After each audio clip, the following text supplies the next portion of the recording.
Thumbnail দেখা আবার চমকায় যায় না। জামাত কি ক্ষমতায় আসবে, এই প্রশ্নটা আমার অনেকে এখন করে।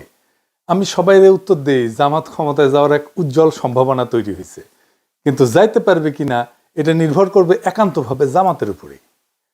আমার ব্যক্তিগতভাবে মনে হয়েছে জামাত হয়তো নিজেও মনে করতে পারতেছে না যে তারা ক্ষমতায় যেতে পারে। তাহলে কি করলে জামাত ক্ষমতায় যেতে পারে বা ক্ষমতায় যাওয়ার সম্ভাবনা আরো উজ্জ্বল হয়, সেটার আলাপ আজকে। আগে দেখে নি জামাতের জন্য ইলেকশনে জেতাটা কেন খুবই সম্ভব, আর কেনই বা জামাত জিততে পারে। প্রথম কারণ হইতেছে যে দেশের মানুষ নতুন রাজনৈতিক শক্তিকে ক্ষমতায় দেখতে চায়। বিএনপির বিগত সময়ের শাসনের স্মৃতি এখনো দগদগে ক্ষতর মতো এক প্রজন্মের মনে জায়গা আছে। আইন শৃঙ্খলার অবনতি, 64 জেলায় বোমা হামলা, বাংলা ভাইয়ের উত্থান, পরপর 5 বার দুর্নীতিতে চ্যাম্পিয়ন, আর 2001 সালে নির্বাচনের পরে তো হিন্দু সম্প্রদায়ের উপরে যে বিভৎস নির্যাতন চালাইছিল বিএনপি, ওইটার কথা আর নাই বলি। আজকে অনেক কিছুই বলি না, জাস্ট মায়া কইরা, কিন্তু মায়া করার সময় শেষ, বলতে হবে এখন সবই। এইসব তো একটা প্রজন্মের মনে জল জ্বলে। এছাড়াও বিএনপির রাষ্ট্র চালানোর অদক্ষতা ছিল প্রকাশ্য। ক্ষমতার একাধিক কেন্দ্র তৈরি হয়েছিল, তাইওয়ানে অফিস খুলতে দিছে বাণিজ্য মন্ত্রী, আর কেউ জানে না। বিএনপির আমলে এমপিদের দৌড়ানি দিল পাবলিকে। দুনিয়াতে পানি আর বিদ্যুৎ নিয়ে আন্দোলন হয়েছিল, একটা বিশাল বড় আন্দোলন। ওইটি আন্দোলন ঠেকাইতে গেছে সালাউদ্দিন এমপি, বিএনপির ওই এলাকায়। পাবলিকের দিছে দৌড়ানি, সে দৌড়ে যান বাঁচেছে। ওর নাম হয়েছিল দৌড় সালাউদ্দিন। এ সালাউদ্দিনের হিস্ট্রি জানেন? হ্যাঁ, জানেন না? ওই বিএনপির জামাই কোটার যে বুদ্ধিজীবী নিজের এলিট মনে করে, আর লিখেছে আমি নাকি বাঙ্গু এলিটদের ভ্যালিডেশন চাই। তো বিএনপির এলিট সালাউদ্দিন, দৌড় সালাউদ্দিন, এই এলিটও তো তার এমপি, তাই না? তো যেহেতু তার একটা আমলনামা দেখে আসেন, দৌড় সালাউদ্দিনের আমলনামা। এই দৌড় সালাউদ্দিন এইচএসসি পাশ করে একটা জীবন বীমা কোম্পানির চাকরি করত। বীমা কোম্পানি একটা মাঠকর্মী ছিল, মানে ওই যে যে মানুষের দুয়ারে দুয়ারে যে তার ইন্স্যুরেন্স করাইতো, তারপর একটা কমিশন পাইতো। মুজিবও কিন্তু একই জিনিস ছিল আর কি। তো পরে চাকরি করা অবস্থায় একটা ট্রাক কিনে একটা রাশন ট্রাক না খোলে, ওই যে ক্ষুদ্র ভাতরা আবার রাশন ট্রাক দেখতে পাচ্ছে, রাশন ট্রাক না, এই এগুলা ঝরঝরা ট্রাক আর কি। এই ট্রাক দিয়ে ওর শ্যালক লুৎফর রহমানের একটা ইট ভাটা ছিল, ওই ইট ভাটায় মালামাল দিত আর কি। আর লুৎফর রহমান কে ছিল জানেন? শ্যামপুর ইউনিয়নের চেয়ারম্যান ছিল, আওয়ামী লীগের সভাপতি ছিল। তারপরে তো সে ড্যামরা, সায়দাবাদ, যাত্রাবাড়ি বাস টার্মিনাল এটার মাথা হয়ে দাঁড়ায়। একটা ট্রাকের মালিক আস্তে আস্তে আরো ট্রাক করতে করতে অঢেল সম্পত্তির মালিক হয়। আর ট্রাক ব্যবসার আড়ালে চলতে থাকে বাস টার্মিনালে চাঁদাবাজি। এর মধ্যে তার সাথে শ্রমিক দলের সখ্যতা গড়ে ওঠে। ধীরে ধীরে মূলধারার রাজনীতির সাথে তাকে সম্পৃক্ত করতে থাকে, আর 1991 বিএনপির টিকিট পেয়ে যায়। এই হইতেছে দৌড় সালাউদ্দিনের উত্থান কাহিনী, আমাদের জামাইকোটার বুদ্ধিজীবীর এলিট। জুরাইনের মাজার রোডের একটা সিএনজি ফিলিং স্টেশন আছে তার, ওই মাজার শরীফের জমি দখল কইরা ওই ফিলিং স্টেশন করেছে দৌড় সালাউদ্দিন। একটা পত্রিকাও কিনেছিল দেশ জনতা নামে। তো শ্যালক যেহেতু আওয়ামী লীগে, তার তেমন কোনো অসুবিধা হয়নি, একবার বোধহয় জেলে নিয়ে গেছিল। তো বিএনপির জামাইকোটার বুদ্ধিজীবীর কাছে তো এইচএসসি পাস চান্দাবাজ দৌড় সালাউদ্দিন হইতেছে এলিট, আর এইসব এলিটদের ইন্টেলেকচুয়াল ল্যাটেল হইতেছে এই জামাইকোটার বুদ্ধিজীবী। লজ্জা লাগে না? হ্যাঁ, যাই হোক, বিএনপির মেলা স্বীকৃতি আছে, আস্তে আস্তে আসবে আর কি। এই বিএনপি কি কম লুটপাট করেছে তার শাসন আমলে? তো এখন এই যে ইকোনমির অবস্থা দেখিচ্ছেন, দেশের এটা বিন্দু মাত্র লুটপাট সহ্য করার ক্ষমতা নাই। দেশটা ধ্বংস হয়ে যাবে, রাষ্ট্র নাই হয়ে যাবে লুটপাট হইলে। প্রফেসর ইউনূস লুটপাট বন্ধ করেছে, লুটপাট হয় না, রিজার্ভ কিন্তু বাড়িচ্ছে, কিন্তু ইকোনমি রিকভার করে নাই। এর উপরে যদি লুটপাট শুরু হয়, তাহলে দেশ নিজেই জয় বাংলা হয়ে যাবে। এটা পাবলিক বুঝে, সেই জন্যে তারা চায় দেশে যেন দুর্নীতি আর না হয়। এই যে র্যাব কারা বানাইছিল জানেন? বিএনপি বানাইছিল কেন জানেন? নিজের দলের গুন্ডাদের নিয়ন্ত্রণ করতে পারতেছিল না, র্যাব কইরা মারিছিল এই গুন্ডাদের। নারায়ণগঞ্জে ডেভিড বইলে এক বিএনপির নেতা ছিল, মমিনুল্লাহ ডেভিড। শামীম ওসমান তার কাছে দুগ্ধপোষ্য শিশু, নস্যি ছিল, তারে মারে র্যাব ক্রসফায়ারে। ভালো ক্রিকেট খেলতো কিন্তু ওই ডেভিড, কিন্তু হয়ে আউট ছিল শীর্ষ সন্ত্রাসী। সেনাবাহিনীর যে সিভিল ইস্যু সামলাতে নামানো যায় না, এই কমন সেন্স বিএনপির নেতাদের ছিল না, একজনেরও ছিল না। সেনাবাহিনীর মধ্যে মানবাধিকার লঙ্ঘন করে ফিরে যাওয়া সেনা কর্মকর্তার সৈনিকেরা যে মারাত্মক সমস্যা সৃষ্টি করেছে, এটার ক্ষত কতদিনে যে যায় আল্লাহ জানে। এটা সৃষ্টি করছে বিএনপি। এদের রাষ্ট্র চিন্তা কত দুর্বল, এরা রাজনীতি বোঝে না, রাষ্ট্র তো দূরের কথা। আর এইখানে জামাত তার প্রাসঙ্গিকতা তুলে ধরতে পারবে ভোটারদের কাছে। জামাত ক্ষমতায় আসলে তার নেতা মন্ত্রীরা দুর্নীতি করবে না, করেনি, আগে ছিল মন্ত্রী, এটা ধরে নেওয়া যায়। কিন্তু এর মানে কি দেশ চালাইতে পারবে? জামাতের লোকেরা শুনে অবাক হইতে পারেন যে আমার কাছে নানা দিক থেকে নানা ধরনের লোক জানতে চাইতেছে জামাত ক্ষমতায় আসলে কি করবে। অনেকে চায়নায় গেছি উঠেও জানতে চাইছে, কারণ তারা জানে যে আমি জামাতের ক্ষমতায় আসার সম্ভাবনার কথা প্রকাশ্যেই জোরের সাথে বলছি। যারা এই প্রশ্নগুলো করছে তার মধ্যে আছে ডিপ্লোম্যাট, ইন্টেলেকচুয়াল, বিদেশিরা তো আছেই, শীর্ষ ব্যবসায়ী আছে, নারী আছে, এমনকি আমার মাও জিজ্ঞেস করেছে। কি প্রশ্ন শুনলে অবাক হইবেন, বলতেছে জামাত ক্ষমতায় আসলে কি মদ খাওয়া বন্ধ করে দিবে, আমার ওদের মদ খেতে দিবে। এই প্রসঙ্গে ফরদ মজার ভাইয়ের একটা কৌতুক মনে আসলো আর কি, সত্য কৌতুক আর কি। উনি এক বিখ্যাত সম্পাদকের কথা কইতেন, বলতেন উনি নাকি ইসলামপন্থীরা ক্ষমতায় আসলে মদ খেতে পারবেন না, এই জন্য সেকুলারিজম প্রমোট করে। যাই হোক, আমি কই যে উনারা নির্বাচনী ম্যানিফেস্টো দিক, তারপরে দেখেন কয় না না দিতে হবে না। মৌলানা মতিউর রহমান নিজামী মদ নিয়ে জাতীয় সংসদে একটা মতামত দিছিল, আমার আবার ইনবক্সে পেঠে দিছে এই ভিডিওটা, শুনেন। এটা খুব মূল্যবান আলোচনা করেছেন উনি, শুনেন। মদ আল্লাহ তাআলা হারাম করেছেন, এটা কিয়ামত পর্যন্ত হারাম থাকবে। সারা দুনিয়ার সকল মানুষও যদি জায়েজ বলে, হালাল বলে, তবুও এটা হারাম থাকবে। আল্লাহ, রসুল এবং আখিরাতের প্রতি, কোরআনের প্রতি যারা ঈমান পোষণ করে তাদের কাছে মদের দাম কমানো বাড়ানো অথবা শুল্কের হ্রাস বৃদ্ধি তাদের কাছে কোনো ব্যাপারই নয়। মাংনাও যদি দেওয়া হয়, মদের ফ্যাক্টরির মধ্যে যদি বদ্ধ দরজা জানালার মধ্যে তাদের রাখা হয়, তবুও তারা আল্লাহর ভয়ে মদ স্পর্শ করবেন না। মানে স্পিকার, আমি তাদের উদ্দেশ্যে বলতে চাই, তারা যদি সত্যি এটা নিয়ে রাজনীতি না করতে চান, আন্তরিকভাবে মদ বন্ধ হোক এটা চান, তাহলে মদ বন্ধ তো ইসলামী অনুশাসন পুরোপুরি চালু ছাড়া হতে পারে না। ইসলামী রাষ্ট্র ব্যবস্থা, সমাজ ব্যবস্থা, শিক্ষা ব্যবস্থা চালু হওয়া ছাড়া হতে পারে না। অনুশাসন কায়েমের আন্দোলনকে বলেন মৌলবাদ, বলেন সাম্প্রদায়িকতা, বলেন ধর্মান্ধতা। যতদিন তারা ইসলামী রাষ্ট্র ব্যবস্থা, সমাজ ব্যবস্থার আন্দোলনকে মৌলবাদ, সাম্প্রদায়িকতা, ধর্মান্ধতা বলা বন্ধ না করছেন, ততদিন মদের ব্যাপারে তাদের কোনো প্রশ্ন তোলার অধিকার নাই। মানে স্পিকার, এই ব্যাপারে আর একটা পিকচার আমি আপনার সামনে আনতে চাই। 1400 বছর আগে জনাবে মুহাম্মদুর রাসূলুল্লাহ সাল্লাল্লাহু আলাইহি ওয়াসাল্লাম যখন ইসলামের দাওয়াত দিচ্ছিলেন, সেই যুগটাকে বলা হয় আইয়ামে জাহিলিয়া। তখনকার দিনে মানুষের মদের আসক্তি আরো অনেক বেশি ছিল। আরবি ভাষায় দেখেছি মদের নাম 200-এরও বেশি। তাদের কাব্য সাহিত্যে মদের বন্দনায় ভরপুর। সেখানে বাড়িতে বাড়িতে মদের মটকি ছিল। আমেরিকার মতো এরকম প্রচার মিডিয়া ছিল না মোটিভেশনের জন্য, কিন্তু ইমানি শক্তি, আল্লাহ, রসুল, আখিরাতের প্রতি বিশ্বাস এমন একটা শক্তি, এই শক্তির বলে সেদিন পর্যায়ক্রমে মানুষকে তৈরি করে নিয়ে যে মদ নিষিদ্ধ করা হয়েছিল। আজকেও মুসলিম বিশ্বের সংখ্যাগরিষ্ঠ মানুষ আইনের কারণে নয়, আল্লাহর ভয়ে মদ থেকে দূরে থাকে। তো আমি এটা শুনে কই যে আমিও তো মদ খেতে নিষেধ করি, মানে ডাক্তারেরা আর কি। তো ওনারা কয় না না, ডাক্তাররা নিষেধ করলে সেটা অন্য কথা, কিন্তু মদ খেতে দিতে হবে। আমি কই না, খেতে দিলে সমস্যা কি? ওনারা বলেন যারা মদ খায় তারা তো এলিট, তারা ইকোনমি মেনটেন করে। তা আমি কইলাম না না না, এই যে বিএনপির জামাই কোটা বুদ্ধিজীবী, সে তো এলিট, সে তো মদ খায় না।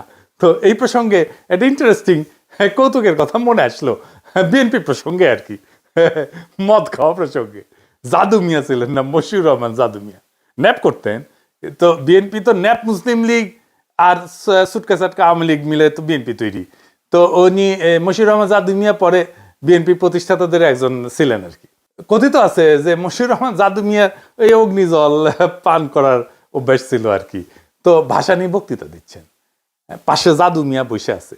তো কইতেছেন ভাসানী অগ্নিঝরা কণ্ঠে কইতেছে, চালের দাম বাড়িছে, ডালের দাম বাড়িছে, তেলের দাম বাড়িছে, মদের দাম বাড়ছে কিনা কইতে পারবো না, জাদু মিয়া কইতে পারবে।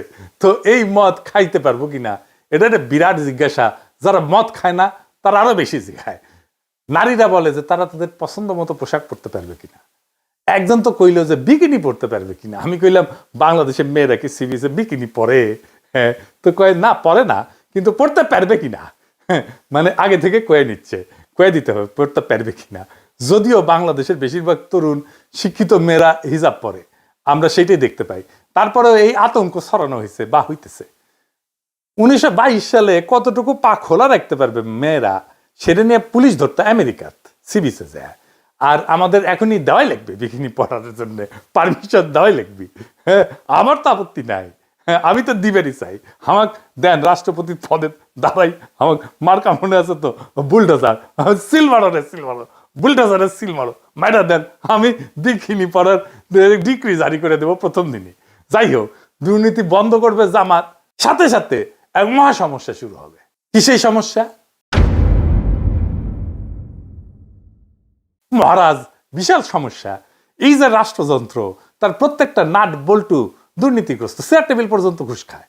যেই আমলাতন্ত্রের উপরে সে বৈশা রাষ্ট্র চালাবে সেটাই তো করাপ্ট, আগা পাঁচতলা করাপ্ট। ব্যাংক থেকে লোন নিতে গেলে ব্যবসা প্রতিষ্ঠানগুলোকে ঘুষ দিতে হয়, ব্যাংকের এমডি কে, বোর্ড মেম্বারদেরকে। যে লোন নিবে সে তো কাস্টমার, তারাই তো তেলাবে ব্যাংক। তা না, উল্টা যে সেল করিচ্ছে সেই তেলা, সে তারাই কাস্টমার তেলাইতেছে। এটা কেমনে ম্যানেজ করবে জামাত? এটার একটা সিস্টেম লাগবে। এই সিস্টেম ওদের মাথায় আছে কিনা কে জানে। জামাতের মন্ত্রিসভা কেমন হবে? নারী মন্ত্রী থাকবে কিনা, কয়জন থাকবে? জামাতের সুরাতেও তো নারী সদস্য নয়। জামাতের কিন্তু একটা আলাদা নারী সংগঠন আছে যার নাম হচ্ছে বাংলাদেশ মহিলা জামাত ইসলাম। তো এটা 1970-এর দিকে এটা গঠিত হয়েছে। তো মহিলা জামাত দলীয়ভাবে আলাদা সংগঠন, কিন্তু কেন্দ্রীয়ভাবে জামাতের নেতৃত্বাধীন। তার মানে তাদের নিজস্ব আমিরা বা সভাপতি থাকেন, কিন্তু দলীয় নীতিগত সিদ্ধান্তের চূড়ান্ত কর্তৃত্ব পুরুষ নেতৃত্বের হাতে।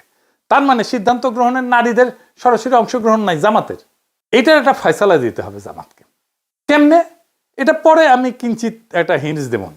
এরপরের ইস্যুটা জামাতের ঐতিহাসিক রাজনৈতিক ভুল নিয়ে। আমি আগেও বলছি, এখনো বলি, জামাতের রাজনৈতিক ভুলগুলা কেন হয়েছে তার কোনো গ্রহণযোগ্য ব্যাখ্যা দাঁড় করাতে পারে না জামাত। সেই পাকিস্তান সৃষ্টির আন্দোলনে জিন্নার বিরোধিতা, জমিদারি উচ্ছেদের বিরোধিতা করা, 1971-এ স্বাধীন বাংলাদেশের অভ্যুদয়ের বিরোধিতা করা, এটা কোনো গ্রহণযোগ্য ব্যাখ্যা দাঁড় করাতে পারে নাই জামাত। হাসিনার মতো বললে হবে না যে অতীতের ভুল ত্রুটি ক্ষমা সুন্দর দৃষ্টিতে দেখিয়া আওয়ামী লীগকে একবার দেশ সেবার সুযোগ দিন, এটা কইলে হবে না। ফিলোসফিক্যালি আর একটা সমস্যা আছে জামাতে। সেটা কি? ফিলোসফিক্যালি জামাতের রাজনৈতিক দর্শন দাঁড়ায় আছে মৌলানা মওদুদির উপরে। মৌলানা মওদুদি একজন দুর্দান্ত মেধাবী পলিটিক্যাল থিঙ্কার এবং ফিলোসফার, কিন্তু উনি তো সমাজতন্ত্রের পতন দেখে যাননি, উনি তো ওয়ার অন টেরর দেখেন নাই, উনি তো সারা দুনিয়া জুড়ে ইসলাম বিদ্বেষ দেখেন নাই, উনি তো ইসলাম কোপানো দেখেন নাই, উনি ডেমোক্রেসির সংকট দেখেন নাই, সোশ্যাল মিডিয়ার পাওয়ার দেখেন নাই, আর্টিফিশিয়াল ইন্টেলিজেন্স দেখেন নাই। তাই ওনার চিন্তার একটা রিভিউ দরকার আছে, নতুন দিনের মতো করে সাজানোর দরকার আছে। সেটা কি করছে জামাত? করে নাই। আমরা কেউ কেউ বলছেন জামাতের মন্ত্রিসভা কেমন হবে, কারণ জামাতের ফেস হইয়া সাধারণ মানুষের দুনিয়ার সাথে ডিল করবে। ডাক্তার শফিক সাহেব কি ডিল করবে? মানে হাসিনা নেতা হইতে পারবে, কিন্তু ডাক্তার শফিক হইতে পারবে না, যেহেতু ওনার মুখে দাঁড়িয়ে আছে আর মাথার টুপি আছে। পাবলিকে ভোট দিলেও পারবে না, ডেমোক্রেটিক্যালি একটা ইলেকশনে জিতে আসলেও পারবে না। মজা আর কি। আর একটা ইস্যু হইতেছে যে কেউ কেউ মনে করতেছে জামাত আসলে একটা অ্যান্টি হিন্দু রাজনীতি করবে। এই ইস্যুটারে জামাত বুদ্ধিমত্তার সাথে মোকাবেলা করতে পারে না, এখনো পারতেছে না। সে হিন্দু সম্প্রদায়ের সাথে এনগেজ কিভাবে হইতে হবে সেটা ধরতে পারে না। একবার জামাতের হিন্দু শাখা করে এইভাবে, আর একবার গোবিন্দ প্রামাণিকের হাত ধরে। আপনারা এখানে এসেছেন জামাতুল ইসলামের ডাকে। জামাতুল ইসলাম শুধুমাত্র একটা রাজনৈতিক দল নয়, এটা একটা ইউনিভার্সাল ইউনিভার্সিটি। আপনারা এখানে আসেন, শিক্ষা লাভ করেন, নীতি শিক্ষা নেন, আদর্শের শিক্ষা নেন, এবং কিভাবে ধর্ম অনুযায়ী দেশ নিজের জীবন পরিচালনা করা যায় এবং দেশ পরিচালনা করা যায়, আপনারা সেই শিক্ষা লাভ করেন। তো জামাত না মাঝে মাঝে গোবিন্দ প্রামাণিকের হাত ধরে ওই গাওয়া শুরু করে, আমার হাত ধরে তুমি নিয়ে চলো সখা, আমি তো পথ চিনি না, কইয়া মারের দৌড়। সে অখণ্ড ভারতের সৈনিক RSS এর পান্ডা গোবিন্দ প্রামাণিকের হাত ধরিয়া। এটা ইসলামী দলের হিন্দু শাখা হইতে পারে না, ফুল স্টপ। কাঁঠালের আম সত্য হয় না রে ভাই। এই সিম্পল জিনিসটা জামাত না বুঝলে কেমনে হবে? তাহলে কি করবে সে, কিভাবে এনগেজ হবে হিন্দু সম্প্রদায়ের সাথে? আমি বলবো কোনো কিছু করার আগে একটা ইন্ডিপেন্ডেন্ট রিসার্চ অর্গানাইজেশন দিয়া হিন্দু বৌদ্ধ সম্প্রদায়ের মধ্যে, মানে মাইনরিটিদের মধ্যে জামাতের প্রতি নেট ট্রাস্ট স্কোর মাপা।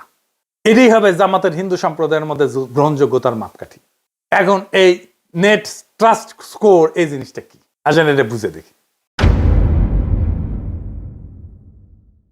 এটা একটা সহজ মাপ, মানে মানুষ জামাত ইসলামকে কতটা বিশ্বাস করে আর কতটা অবিশ্বাস করে তার পার্থক্য কিভাবে মাপা যায়।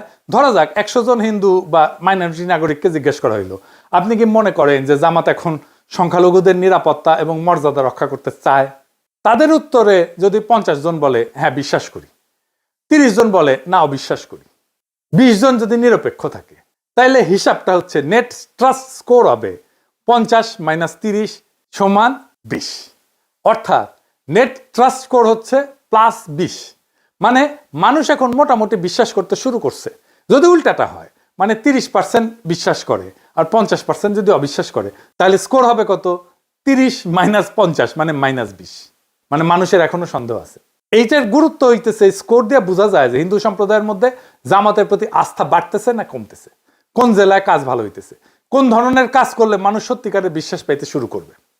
সহজ ভাষায় বললে নেট ট্রাস্ট স্কোর হইতেছে জামাতের প্রতি মানুষের মনোভাবের তাপমাত্রা। গরম মানে আস্থা, ঠান্ডা মানে অবিশ্বাস। সোজা সেলসালায় বুঝে গেলেন, তাই না? এইটা জামাত প্রত্যেক 6 মাস পর পর মাপবে আর ফলাফল প্রকাশ করবে। এইটা কিন্তু আন্তর্জাতিক মহলেও তার বিশ্বাসযোগ্যতা বাড়াবে, গ্রহণযোগ্যতা বাড়াবে। এখন কাজ কি নিবে? গোবিন্দ প্রামাণিককে তো দেখতে পারবে না, তাই না? কি কি সলিড কাজ নিবে, আসেন সেটা একটু বুঝে দেখি। প্রথমে জামাতকে একটা মাইনরিটি চার্টার ঘোষণা করতে। এই মাইনরিটি চার্টার মানে হইতেছে এক ধরনের প্রতিশ্রুতি বা শপথনামা, যেখানে জামাত ইসলাম প্রকাশ্যে বলে দেবে তারা এখানে ধর্ম দেখে না, ন্যায় মানবিকতা দেখে রাজনীতি করবে। এই চার্টারে বলা থাকবে দেশের হিন্দু বৌদ্ধ খ্রিস্টান সহ সব নাগরিকদের নিরাপত্তা, সম্মান আর সমান সুযোগ নিশ্চিত করা জামাত নৈতিক দায়িত্ব বলে মনে করে। প্রথমে বলা হবে যে সবাই নিজের ধর্ম পালন করতে পারবে কোনো ভয় বা বাধা ছাড়াই। কেউ কাউকে ধর্মান্তরিত করার চেষ্টা করবে না। মন্দির, গির্জা বা অন্য উপাসনালয়ে নিরাপত্তা নিশ্চিত করতে জামাত নিজের লোকজন দিয়ে প্রয়োজনে সহায়তা করবে। কোথাও সহিংসতা বা দখলবাজি হলে দলের পক্ষ থেকে প্রকাশ্যে নিন্দা জানানো হবে এবং অপরাধী জামাতেরই হোক বা অন্য কেউ হোক তার বিরুদ্ধে ব্যবস্থা নেওয়া হবে। চার্টারে এটাও বলা থাকবে যে চাকরি, শিক্ষা, সরকারি সুযোগ এটাতে কারো ধর্ম কোনো বাধা হবে না। জামাত পরিচালিত কোনো স্কুল, কলেজ, শিক্ষা প্রতিষ্ঠান বা প্রতিষ্ঠানে হিন্দু বা অন্য ধর্মের মানুষ সমান সুযোগ পাবে। ভূমি বা সম্পত্তি দখল বা জবরদখল হলে ন্যায় বিচারের জন্য আইনি সহায়তা দেওয়া হবে। নারী এবং তরুণদের অংশগ্রহণে গুরুত্ব দেওয়া হবে। হিন্দু মেয়েরা চাইলে জামাতের সামাজিক শিক্ষা কার্যক্রমে যুক্ত হতে পারবে। সবশেষে একটা স্পষ্ট প্রতিশ্রুতি থাকবে, জামাত শুধু ইসলাম রক্ষা না, জামাত ন্যায় রক্ষার রাজনীতি করে। সংখ্যালঘু নাগরিকদের মর্যাদা রক্ষা করাটা ইসলামের আসল শিক্ষা, এই কথাটা তারা প্রকাশ্যে বলবে। এই চার্টার গুরুত্বপূর্ণ কারণ এটা দেখাবে যে জামাত বদলাইছে। এটা হিন্দু সম্প্রদায়ের মধ্যে আস্থা ফিরিয়ে আনবে এবং আন্তর্জাতিক মহলে ইতিবাচক ভাবমূর্তি তৈরি করবে। আর বাংলাদেশে ন্যায়ের রাজনীতির একটা নতুন ভাষা দিবে। সংক্ষেপে মাইনরিটি রাইটস চার্টার হইতেছে জামাতের বিশ্বাস ফেরানোর অঙ্গীকারপত্র, যেখানে তারা বলে সব নাগরিকই আমাদের, কেউ সংখ্যালঘু না। এইরকম একটা চার্টার নারীদের জন্য করা যায়। আর হ্যাঁ, এলিটদের জন্য মদ খাওয়ার জন্য কি করবে এটা জামাত নিজেরা বুঝে দেখুক, যেন সমস্ত সমাজে নেট ট্রাস্ট বাড়তে থাকে জামাতের প্রতি। এখন জামাত আসলে হিন্দু সম্প্রদায়ের সাথে কিভাবে এনগেজ হবে? যদি জামাত ইসলাম সত্যি হিন্দু কমিউনিটির সাথে অর্থভাবে এবং রাজনৈতিকভাবে ফলপ্রসূ এনগেজমেন্ট করতে চায়, তবে পুরানো সহাবস্থান বা ধর্মীয় সহনশীলতার কথা বললে কাজ হবে না। এখন দরকার হবে ইনোভেটিভ, ইন্টেলেকচুয়াল, সাবভার্সিভ এবং ন্যারেটিভ চেঞ্জিং আইডিয়া, যা সাইমালটেনিয়াসলি হিন্দু কমিউনিটির আস্থা অর্জন করবে, নাম্বার 1। নাম্বার 2, জামাতের আদর্শের মধ্যে থিওলজিক্যাল কনসিস্টেন্সি রাখবে। 3 নাম্বার হইতেছে রাজনৈতিকভাবে আন্তর্জাতিক গ্রহণযোগ্যতা তৈরি করবে। আমি কয়েকটা ইনোভেটিভ আইডিয়া দিতেছি, এগুলোই সব না বা এগুলোই যে চূড়ান্ত তাও না, এগুলো চিন্তা করা যাইতে পারে, আমি আইডিয়া হিসাবে দিতেছি। এগুলো আমার মতে বাস্তবে প্রয়োগযোগ্য এবং কৌশলগতভাবে গেম চেঞ্জার হইতে পারে, আর হিন্দু সম্প্রদায়ের সাথে পলিটিক্যালি জামাত যুক্ত হইতে পারবে। নাম্বার 1, কমন গুড পলিটিক্স বা ইসলামিক ভাষায় নাগরিক সংহতি। জামাত একটা শরিকুল খায়র বা শেয়ার্ড গুডনেস অ্যালায়েন্স করতে পারে, এই নামে নতুন একটা ফোরাম তৈরি করতে পারে।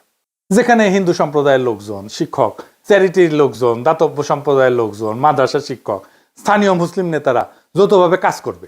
কিসের জন্য কাজ করবে? সামাজিক ইস্যুতে কাজ করবে। যেমন ধরেন নিরাপদ পানি, স্যানিটেশন, শিক্ষা, পরিবেশ, দারিদ্র দূরীকরণ, স্বাস্থ্য, এই সমস্ত বিষয় নিয়ে কাজ করবে। তার ফলে নৈতিক কাজকে কেন্দ্র করে একটা রাজনৈতিক একতা তৈরি হবে। একটা ইন্টারেস্টিং কাজ করা যায়। যেমন ধরেন ফেইথস অফ বেঙ্গল এই নামে ফেস্টিভ্যাল করতে পারে, উৎসব, ধর্মীয় ঐতিহ্যের একটা পুনর্দখলের ধারণা। যেমন স্থানীয় পর্যায়ে ফেইথস অফ বেঙ্গল নামে সাংস্কৃতিক উৎসবের আয়োজন করতে পারে, যেখানে হিন্দু, মুসলিম, বৌদ্ধ, খ্রিস্টান সব সম্প্রদায়ের যে কালচারাল অ্যাসেট, ধর্মের যে কালচারাল অ্যাসেট, সেইটা তারা প্রজেক্ট করবে, সেটা তারা দেখাবে। হিন্দু সম্প্রদায় কীর্তন করতে পারে, মুসলমান সম্প্রদায় মিলাদ করতে পারে, কাওয়ালি করতে পারে, খাবার থাকবে এখানে, হিন্দু উৎসবের খাবার, মুসলিম উৎসবের খাবার, হিন্দুদের পোশাক, মুসলিমদের পোশাক, এগুলো প্রদর্শিত হবে। লক্ষ্য হবে আমাদের মিলিত সংস্কৃতি আমাদের রাজনীতিকে ছাড়াই গেছে, এই বার্তাটা দেওয়া। এইটা ইসলামের সামাজিক ন্যায়ের ধারণাকে সাংস্কৃতিক ভাষায় উপস্থাপন করবে। জামাতকে সংস্কৃতি বিরোধী দল বলে না, এখান থেকে বের করে আনা যাবে। এটা করে একাডেমিক স্তরে আর একটা কাজ করা যায়, যেমন ইন্টারফেথ থিঙ্ক সার্কেল। এইটা একাডেমিক স্তরে ন্যারেটিভ শিফটের কাজ করবে। কিন্তু যেমন জামাত একটা নীতিগত থিঙ্ক ট্যাঙ্ক তৈরি করতে পারে, বাংলাদেশ ইন্টারফেথ এথিক্স ফোরাম, যেখানে মুসলিম, ইসলামবিদ, হিন্দু পণ্ডিত এবং সমাজবিজ্ঞানীরা, তরুণ সমাজবিজ্ঞানীরা একসাথে কাজ করবে। যেখানে বিষয় কি হবে, যেমন নাগরিক ন্যায়, সামাজিক ন্যায়ের ধারণা, ইনসাফের ধারণা, বহুত্ববাদ, নৈতিক রাজনীতি, এই বিষয়গুলো নিয়ে তারা কাজ করবে, গবেষণা করবে। এইটা জামাতের একটা ইন্টেলেকচুয়াল ডিপ্লোমেসি হিসেবে কাজ করবে। বিশ্ববিদ্যালয়, মাদ্রাসা এবং আশ্রমের মধ্যে আলোচনা চালাবে। এর ফলে জামাতের বিরুদ্ধে থাকা ধর্মান্ধতা, অসহিষ্ণুতার এই যে বুদ্ধিবৃত্তিক চিত্র, এটা একেবারে ভেঙে যাবে। আরেকটা অ্যাডিশনাল কৌশল করতে পারে, যেমন ধরেন ডিজিটাল ব্রিজ ফর মাইনরিটিস। যেমন জামাত একটা নিজস্ব ডিজিটাল প্ল্যাটফর্ম তৈরি করতে পারে, যেখানে সংখ্যালঘু নাগরিকরা তার অভিযোগ, ভয়, প্রস্তাব, শঙ্কা এগুলো জমা দিতে পারবে গোপনীয়ভাবে। প্রত্যেক 6 মাসে জামাতের নেতৃত্ব এটা প্রকাশ করবে মাইনরিটি রাইটস প্রোগ্রেস রিপোর্ট, এখান থেকে তথ্য নিয়ে।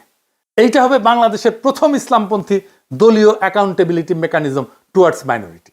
ক্ষমতা শুধু ভোটে আসে না, ক্ষমতা আসে বিশ্বাস থেকে, আস্থা থেকে, মানুষের হৃদয়ে জায়গা করে নেওয়া থেকে। জামাত যদি মানুষের এই আস্থার জায়গাটা বুঝে, নিজেদের ভেতরে গোড়ামি, সংকীর্ণতার, আত্মরক্ষার দেওয়াল ভেঙে ফেলতে পারে, তাহলে বাংলাদেশের মানুষ একদিন বলবে এই দল বদলাইছে, এই দল দেশের জন্য কাজ করতে চায়। আজকের রাজনীতিতে সবচেয়ে বড় অভাব হচ্ছে বিশ্বাসযোগ্যতা। যেই দল এই বিশ্বাস ফিরে আনতে পারবে, যে দল মানুষকে ভয় না দেখায়, তাদের ভবিষ্যতের স্বপ্ন দেখাইতে পারবে, তারাই ক্ষমতায় যাবে, তারাই রাষ্ট্র করবে। জামাতের সামনে সেই সুযোগ এখন সত্যিই তৈরি হয়েছে। কিন্তু দরজা খোলা মানে ভেতরে ঢোকা না। কিন্তু এই দরজায় ঢুকতে হইলে নিজেদের পুনর্গঠন করতে হবে, মানে নীতিতে, সংগঠনে, আচরণে। বাংলাদেশ এখন এমন এক মোড়ে দাঁড়ায় যেখানে ধর্মীয় রাজনীতির নাম শুনলেই অনেকে ভয় পায়। যদি জামাত সেই ভয়কে ভাঙতে পারে, যদি তারা দেখাতে পারে ধর্ম মানে বিভাজন না, ধর্ম মানে ন্যায়, ধর্ম মানে ইনসাফ, ধর্ম মানে ঐক্য, বহুত্বের মধ্যে ঐক্য, তাহলে একদিন তারা শুধু নির্বাচনে না, মানুষের হৃদয়ে জয়ী হবে। এখন সময় জামাতের জন্য ইতিহাসের সামনে দাঁড়ানোর, অন্যদের বদনাম দিয়ে না, নিজেদের পরিবর্তনের শক্তি দিয়ে প্রমাণ করার। বাংলাদেশে এখন ন্যায়ের রাজনীতি এখনো সম্ভব, ইনসাফের রাজনীতি এখনো সম্ভব। আর সেই রাজনীতি ইসলামের আলো থেকেই জন্ম নিতে পারে। ইনকিলাব জিন্দাবাদ।